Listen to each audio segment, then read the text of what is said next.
It's late. Later than you meant it to be. You aren't doing anything that matters. You know this. There's a video you are half watching, or a feed your thumb is moving through without quite reading, or a tab you opened an hour ago and have not looked at since. Nothing here is important. Nothing here is even, by this point, enjoyable. You are not laughing. You are not learning anything. You are not relaxing in any way you would recognize as rest. You are just here, awake, in the blue light, in the quiet, while the number on the clock climbs into territory you promised yourself you would not reach again. And the strangest part, the part that makes this worth thinking about at all, is that you are tired. You are not staying up because sleep refuses to come. You passed the edge of real tiredness a long time ago. Your eyes hurt. Your thoughts have gone soft and slow. You can feel, with total clarity, exactly how bad tomorrow is going to be, because you have done this before and you remember. You've already worked out how many hours of sleep are left if you were to close your eyes right now. And then, 20 minutes later, you have done the calculation again with a smaller number and still not moved. And still you are here, not asleep, not really living either, just holding the door open on a day that is already over, refusing, for reasons you could not name if someone asked you, to let it close.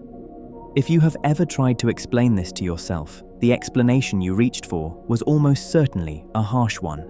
That you lack discipline, that you have no willpower, that you are addicted to your phone, that you have ruined your own sleep, that you are, in some small, repeating, nightly way, failing at one of the simplest things a person is supposed to be able to do. Go to bed. Just go to bed. How hard can it be? I want to offer you a different account of what is happening. Over the next while, I'm going to try to convince you of something that will sound at first like an excuse. I'm going to try to convince you that the part of you refusing to go to sleep is not the broken part. That it is, in fact, one of the most coherent and intelligent things you do in a day. That it is solving a real problem. Solving it badly, at a cost you cannot afford, but solving a real problem nonetheless. You are not failing to fall asleep. You are protecting something the rest of your day did not let you have. And once you can see what it is, I do not think you will be able to look at your own late nights the same way again. The first thing worth knowing is that this is not yours alone. It is not a private defect you happen to carry. It is common enough and consistent enough across millions of people who have never met each other that it has a name. And the having of a name matters because a thing with a name is a thing that can be understood instead of merely confessed. The name came first from China. There was a phrase that moved through the Chinese internet, Bao Fuxing Ao Ye, which translates, more or less, to retaliatory staying up late. An English-speaking journalist translated it in 2020, and it spread because a great many people read it and felt suddenly and uncomfortably seen. In English, it settled into the phrase revenge bedtime procrastination. And the word in that phrase that carries all the weight is the first one, revenge. Because the behavior is, underneath, a form of retaliation. Not against a person. There is no individual you are getting back at when you stay up. The thing you are taking revenge on is the day itself, the shape of it, the way it went. Now, the academic version of this idea is older and quieter than the viral one, and it is worth having because it is more precise. A Dutch researcher named Floor Kroos defined what she called bedtime procrastination years before the phrase went global. It is, she wrote, the failure to go to bed at the time you intended, when no external circumstance is preventing you from doing so. And that final clause is the entire phenomenon, so I want to slow down on it. When no external circumstance is preventing you, no newborn is crying, no late shift is waiting, no emergency, no deadline, no person in need, no obligation of any kind is standing between you and your bed. The door to sleep is open. It is unguarded. Nothing is in your way. And you stand in front of that open door, fully able to walk through it, and you do not. This is why the behavior cannot be filed under the usual heading of lost sleep, and why most of the advice aimed at it misses. This is not insomnia. The insomniac is a person who wants to sleep and cannot, who lies in the dark and reaches for sleep and finds it will not come. That is a different kind of suffering, and a real one, and this is not it. You can sleep. Sleep is available to you. You are choosing, with complete knowledge of the cost, not to take it. Researchers who have looked closely tend to name 3 features that, together, make this its own distinct thing. It is intentional. You are doing it on purpose, which is the part that confuses people most. There is no external cause. Nothing is forcing the delay. And you are fully aware, while you do it, of exactly what it will cost you. Not dimly aware. Not in denial. Aware. You know the morning is coming, and you know what it will feel like, and you stay up anyway. Those 3 things, intentional, uncaused, and self-aware, do not describe a person who has lost control. They describe a person who is choosing something, deliberately, against their own stated interest. And the moment you genuinely accept that this is a choice, not a collapse of the will, but an actual choice a sane person is making night after night, the only question left worth asking is the one almost nobody stops to ask. What is the choice for? What does it get you that you are willing to pay so much for it? Here is the finding that reorganizes the whole picture, and it is worth getting genuinely quiet to take in because it runs against almost everything you have been told about yourself. When researchers went looking for what actually predicts this behavior, what kind of person does it, and under what conditions, the strongest signal they found was not a screen addiction. It was not laziness or weak character or some inborn inability to manage time. It was something they named low daytime autonomy. The felt sense across your waking hours that your time did not belong to you. I want you to sit with what that implies because it inverts the moral of the story completely. The people most prone to staying up too late on purpose are not, as a rule, the least disciplined people. Very often they are the opposite. They are the high performers, the reliable ones.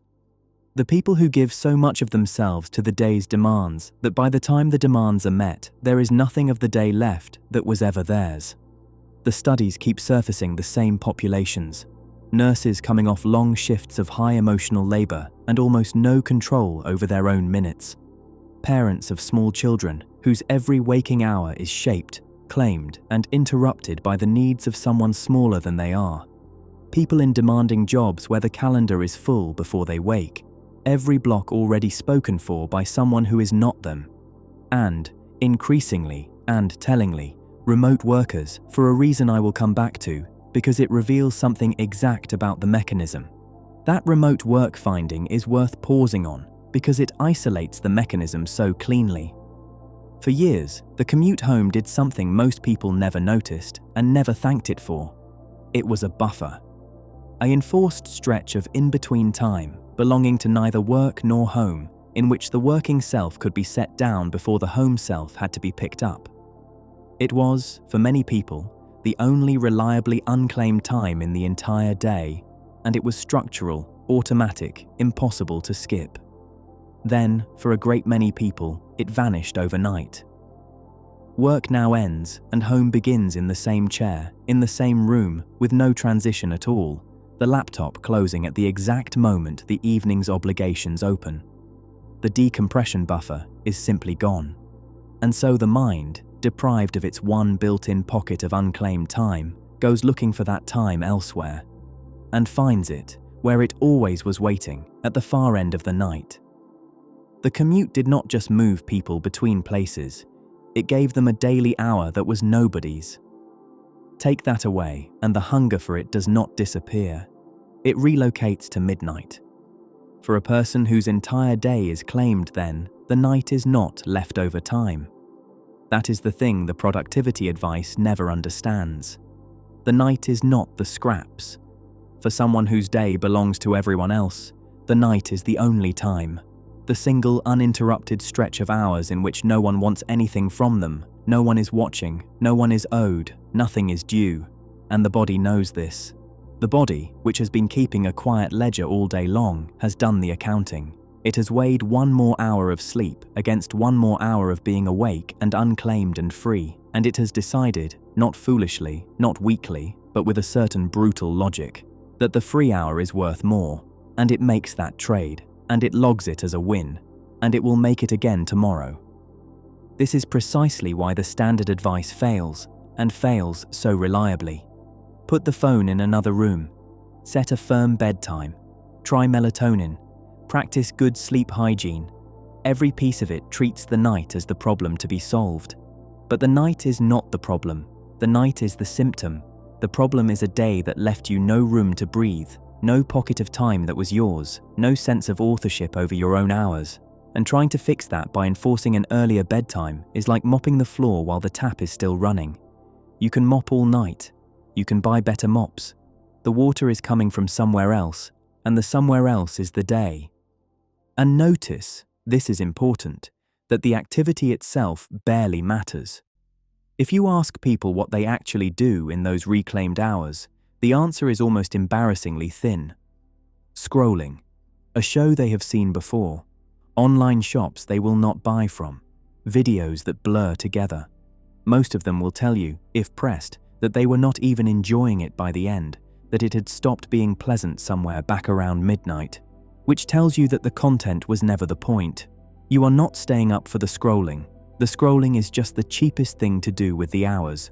What you are reclaiming is not entertainment at all. What you are reclaiming is autonomy, the bare fundamental experience of your time being your own. And that need runs so deep in a person that the mind will trade away sleep, health, and tomorrow's well-being to satisfy it, quietly, night after night, and consider each trade a victory. Psychologists have long held that autonomy is not a luxury, but one of the basic human needs, as structural as the need for connection or competence. When it goes unmet across a whole day, the mind does not simply file the loss and move on, it carries the deficit. And it looks for the first available place to make the loss back. For most people, that place is the end of the day. The night becomes the only territory left to be sovereign in, and so they refuse to surrender it, even to sleep, even to their own obvious good, because surrendering it feels, at a level below argument, like having no country at all. But autonomy alone does not explain the timing, and the timing is half the mystery. If this were only about wanting your time back, you might take it at noon. You might seize an hour in the afternoon and defend it. You do not. You take it at midnight, specifically, again and again, and there is a reason the night wins that has nothing to do with how badly you want it. The night wins because of when it falls, at the precise hour you are least equipped to choose against it. Picture your self-control as something that runs on a battery.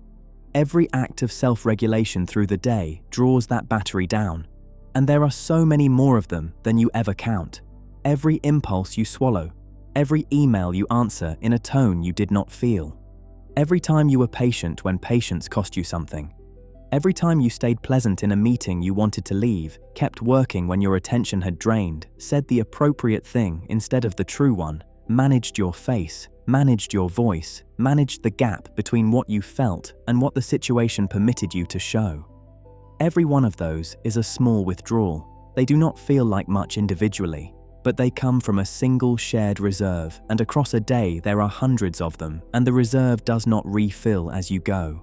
Researchers call what is left at the end self-regulation depletion, and its shape is simple and unforgiving. The tank empties, and it does not refill until you have rested, which is the one thing you are about to refuse to do. So consider, carefully, who is actually making the decision at 11 o'clock at night. It is not the rested, capable, reasonable version of you that exists at 9 in the morning, the one who set the bedtime, who made the plan, who genuinely intended to be asleep by now. That person is gone. The person making the call at 11 is the version at the very bottom of the battery, the one who has spent every last unit of discipline she had on getting through the day, on being patient, being useful, being appropriate, being good, and who is now, with nothing whatsoever left in reserve, being asked to perform one final act of self-denial. Close the laptop, put down the phone, choose the responsible, boring, future-serving thing, one more time, for the road. Of course she does not. Of course she cannot. The willpower that would have closed the screen was spent hours ago, on things she has already forgotten, on a dozen small decencies no one even noticed. This is the cruel architecture at the center of the whole pattern, and it is worth stating as plainly as possible.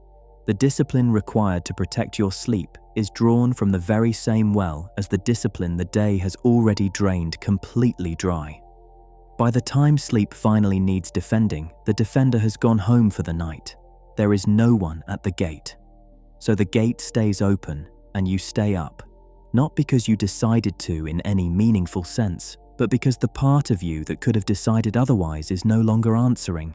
There is a second thing the night does, quieter than the first and stranger, and once you see it, you will recognize it immediately.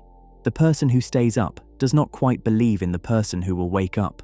The you at midnight and the you at 7 in the morning are, somehow, not felt as the same person.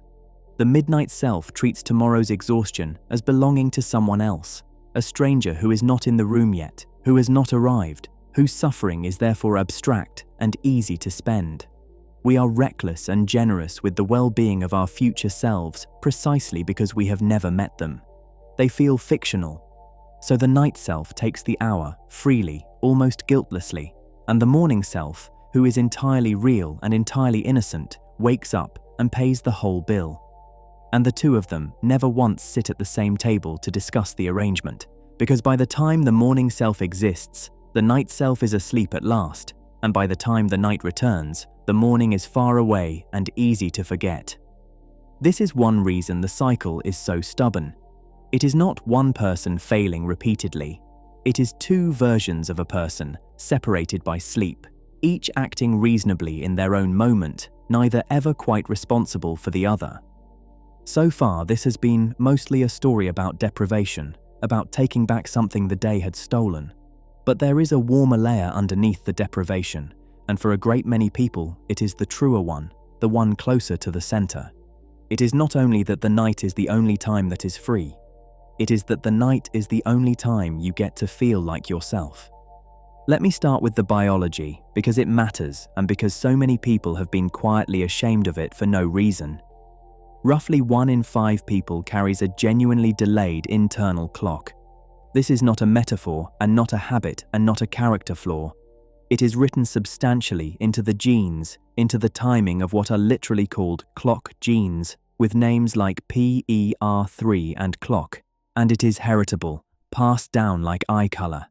We call it an evening chronotype. For these people, the second wind that arrives at 10 o'clock at night is not imagined and not chosen and not indulgent. Their alertness genuinely rises as the world darkens. Their focus sharpens. Their thoughts, which felt thick and reluctant at 9 in the morning, begin at last to move. They are not staying up to rebel against anything. They are staying up because this, finally, after a whole day spent slightly out of sync with everyone around them, is the hour their own body switches on. And we have built a civilization that begins at dawn and treats these people, structurally, as if they were lazy, when what they are is differently timed.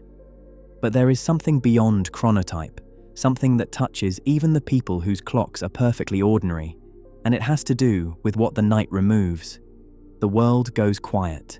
The demands stop arriving.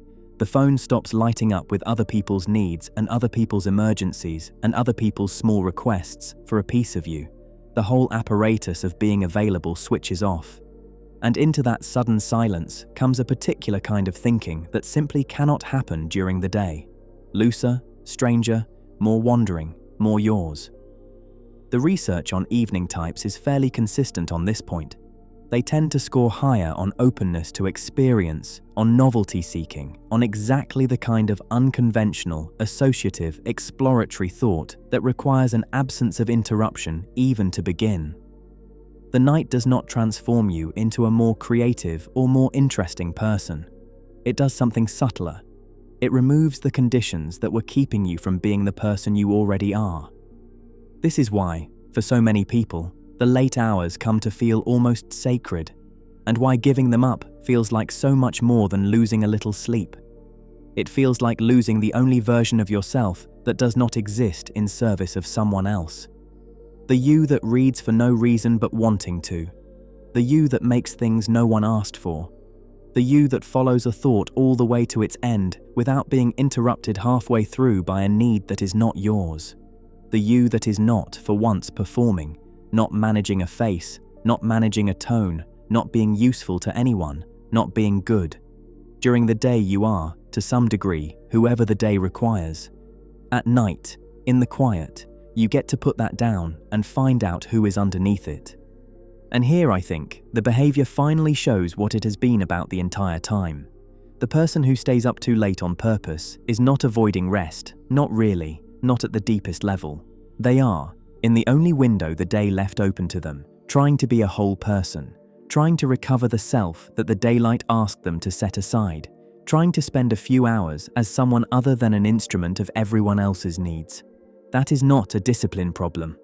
I want to say this carefully because I think it is the truest thing in this whole account. That is grief. A small, quiet, nightly grief. For a self, there was no room for during the hours when the world was awake to see it. If the story ended there, it would be a kind one, and I would be doing you a disservice to stop where it is comfortable. Because there is something the night does not tell you while you are inside it, and it is the hinge on which everything turns.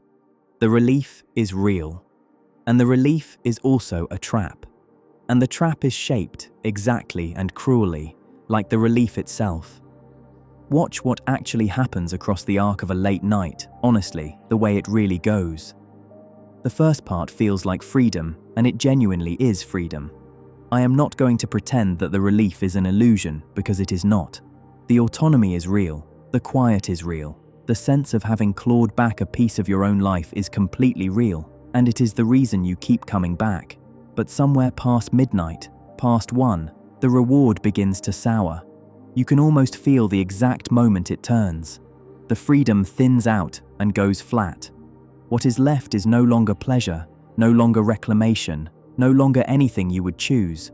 It is just wakefulness now, and a slow, rising, physical awareness of the cost. You are not reclaiming the night anymore. You are only postponing the morning. And the worst part is that you know it. You are awake enough to know it, and too depleted to act on knowing it, which is its own particular kind of misery.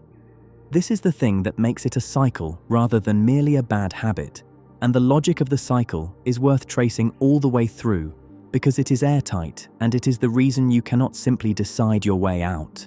The sleep you trade away tonight is the exact resource you will need tomorrow to meet a demanding day. So tomorrow is harder than it had to be, and a harder day depletes your self-control faster and more completely, and leaves you by evening feeling even less in command of your own time than you did today.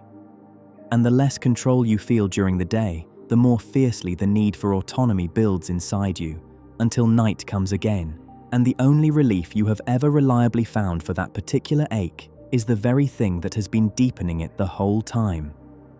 You stay up to escape a day that was made worse, in no small part, by staying up. The cure and the cause are the same act. You are bailing water into the boat. There is an irony at the dead center of this, and I want to name it as plainly as I can, because it is the single most important thing to understand if anything is ever going to change. The activity that feels like self-care at midnight, the scrolling, the watching, the staying awake in the quiet, gives you less of what you actually need than the sleep it is replacing. Sleep is the genuine restoration. Sleep is the thing that actually rebuilds the reserve, that actually returns you to yourself, that actually makes tomorrow survivable. The night ritual is a substitute for that restoration, and an inefficient, leaking, counterfeit one. The need underneath it, for autonomy, for selfhood, for a life that is recognizably your own, is entirely real and entirely valid. There is nothing wrong with the need, but the method you have found to meet it has quietly turned against the need and now spends the very thing it was trying to protect. And here is the part that I find genuinely moving rather than merely sad. Almost everyone living inside this cycle already knows all of it. They do not need to be told. The evidence is plain in what they report the next morning, over and over, with remarkable consistency: regret. Not because they are weak, not because they failed a test of character, but because some honest part of them understands, even as it happens, that the freedom they bought last night was charged to an account they cannot keep overdrawing forever. they are not fooled.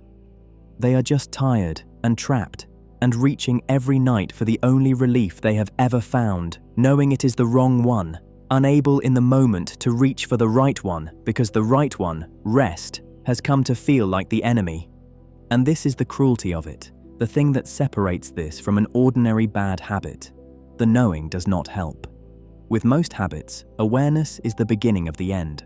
Once you see the pattern clearly, it loosens. Here, awareness changes almost nothing because the problem was never that you did not understand. You understand perfectly. You have understood for years. The understanding sits right there beside you at 1 in the morning and watches you stay up anyway, because understanding is a daytime resource and the decision is being made at night by the depleted version of you, in the dark, with the gate unguarded. This is why people are so hard on themselves about it. They mistake the persistence of the behavior for a failure of insight, when in fact their insight is intact and it is their reserves that are gone. You cannot think your way out of a problem whose entire mechanism is that thinking has clocked out for the night. So what do you do with this? And here I want to move carefully because the easy thing, the thing nearly everything written on this subject does, is to hand you a checklist and call it help. Fixed wake time, phone charging in another room, a wind-down routine, dim lights, no caffeine after 2. And I'm not going to tell you those things are wrong, because they are not wrong, and I would be lying to withhold the one piece of it that genuinely works best. If you want a single practical lever, it is this. The most powerful point of leverage on your whole sleep clock is not your bedtime, but your wake time. A fixed wake time, held even on the weekends, gradually anchors the body's sleep drive and pulls the entire clock earlier on its own, which quietly shrinks the late-night window without requiring you to summon willpower at the 1 hour of the day when you reliably have none left. That is real, it is useful, and you may have it and use it with my blessing. But you already knew the checklist, you have tried the checklist. You have, in all likelihood, tried it more than once, with real sincerity, and watched it fail, and concluded the failure was yours. And the reason it has not held is not that you executed it poorly. The reason it has not held is that the checklist is answering a question you were never actually asking. It is solving for the night. And the night was never the problem. The behavior is not a logistics failure to be optimized away. It is a message. And the message, stated as plainly as it can be stated, is this. Somewhere in your life, you are not getting enough of your own time, and your mind has found the only place left to take it. That is the whole of it. That is what the late nights have been trying to tell you, in the only language they have. And you cannot answer that message at night. That is the hard, structural truth of it. You can only answer it during the day. The real intervention, the one that actually loosens the grip, as opposed to the ones that just fight it, is not a stricter bedtime. It is building autonomy back into the hours when you are awake to feel it. Small pockets, claimed on purpose. A walk that belongs to no one and serves no function.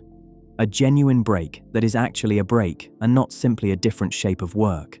20 minutes that are yours, taken deliberately in daylight when you are rested enough to actually receive them. Because here is what the research quietly suggests and what experience confirms. When the day stops feeling entirely colonized, when there exists somewhere in it, even a little sovereign territory, the desperate need to take the night back begins, on its own, to loosen. You do not have to steal at midnight what you have already been given at noon. The thief stops coming when the house is no longer empty. There is a deeper version of this too, and it is the one I would actually choose to leave you with, because the practical version, true as it is not quite the heart of the matter. Notice the assumption buried underneath the entire pattern, so deep you have probably never once examined it. The assumption is that rest and selfhood are opposites, that to sleep is to disappear, that to lie down is to be claimed, erased, to hand the day the very last thing you had managed to keep for yourself. As long as sleep feels like that, like one more thing being taken from you, the final confiscation of a day full of confiscations, you will defend yourself against it every single night, and you will be right to, because no one should surrender the last free thing they own. But that assumption is false. That is the whole liberation, if there is one to be had here. Sleep is not the day taking the last of you. Sleep is the thing that gives you back to yourself for tomorrow. The well-rested version of you has more capacity to reclaim her own time, not less, more energy to set a boundary, more presence to enjoy an unclaimed hour, more of herself to spend on the things that are actually hers. The hour you defend at midnight is borrowed against her, stolen from the very person who could have done something real with it. And so the work, the real work, the only work that ever lasts, is not learning to go to bed earlier. It is learning to stop experiencing your own rest as the enemy of your own freedom. They were never enemies. That was only ever the lie the exhaustion told you late at night, in a voice so familiar you mistook it for your own. So the next time it is late, later than you meant, and you catch yourself holding the door open on a day that is already over, I am not going to ask you to simply close it. That has never worked, for any of the reasons we have just spent all this time understanding, and it was never going to. Instead, I would ask you only to notice what you are reaching for, not the phone, the thing underneath the phone, the hour that is yours, the self that only gets to exist when no one is watching, the small, fierce, entirely reasonable insistence that your life belongs, at least somewhere, at least for a little while, to you. That insistence is not your enemy. I want you to hear that clearly because you have probably spent years treating it as one. It is not a flaw or a weakness or a failure of the will. It is one of the truest and most self-respecting things about you. It has simply been looking for itself in the one place that costs the most to find it. The task was never to want it less. The task is to build a life with enough room in it that you no longer have to stay awake to find yourself inside it. You were never failing to fall asleep. You were trying to stay yourself, and there are gentler hours than midnight in which to do it. If you found yourself somewhere in all of that, and I suspect you may have, or you would already be asleep, then you understand the kind of thing this channel exists to do.